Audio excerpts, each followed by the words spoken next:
Alam niyo ba na pwede kayong makagawa ng ganito kasarap na cookies kahit walang oven dahil ang gagamitin lang natin dito ay kawali. At syempre, ituturo ko sa inyo kung paano to lutuin. Kaya naman, umpisahan na natin. Sa isang bowl ay pagsamahin lang natin ng 3/4 cup butter, 1/2 cup brown sugar, 1/4 cup white sugar, at pagkatapos ay haluin lang natin ito ng maigi. At kapag ganito na ang itsura niyan, ay pwede na tayo ditong maglagay ng 1 large egg at pagkatapos ay haluin lang uli ito. Make sure lang natin na na-mix natin ito ng maigi bago tayo maglagay dito ng flour. So sunod naman ay mag-a-add na tayo dito ng 2 cups all-purpose flour, 1/2 teaspoon baking soda, 1/2 teaspoon salt, 1/2 teaspoon baking powder, at pagkatapos ay hahaluin lang uli natin ito ng maigi.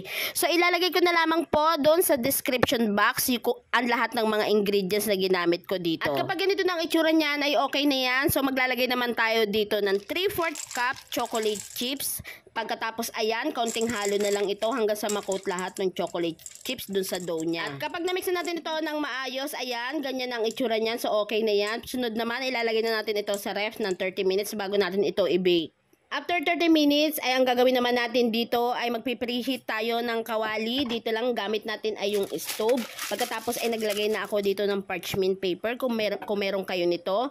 Para lang hindi dumikit yung ating cookie. So ipipreheat lang natin siya ng 3 minutes sa medium heat. Gumamit na nga rin pala ako dito ng ice cream scoop para mas maganda ang pagkakalagay ng ating cookies. Ayan, naglagay lang muna ako dyan ng 3 piraso. Tapos ay nagdagdag na nga rin pala ako ulit dito ng mga chocolate chips sa ibabaw para naman mas maganda siya tingnan. At pagkatapos, ilulutuin lang natin ito ng 30 minutes sa mahinang apoy lamang. At after 30 minutes, ayan, tingnan nyo naman, napakaganda ng pagkakaluto ng ating cookies. Tamang-tama lang ang pagkakaluto nito, hindi nasunog yung ilalim. O tingnan nyo, diba? Tapos alam nyo ba, sobrang bango nito at nakakagutom na talaga. Sinubukan ko nga rin pala itong lutuin sa air fryer. So preheat ko na yung air fryer ko. Pagkatapos ay niluto ko lang ito sa air fryer ng 10 minutes. After 10 minutes, ayan, ganyan naman ang itsura niya at medyo ma-brown-brown naman yung ibabaw nito at napakaganda rin ng pagkakaluto niya. Kaya naman kung nangangamba kayo dyan dahil wala kayong oven, ay wag na kayong mag-alala dahil pwede naman ang kawali dito. At siguradong magugustuhan ito ng inyong mga chikiting. Ito na yung ating ginawang cookies. O, tingnan nyo naman guys, sa kabila nito. Ito. Napaka-perfect ang pagkakagawa. Siyempre, titikman natin yan.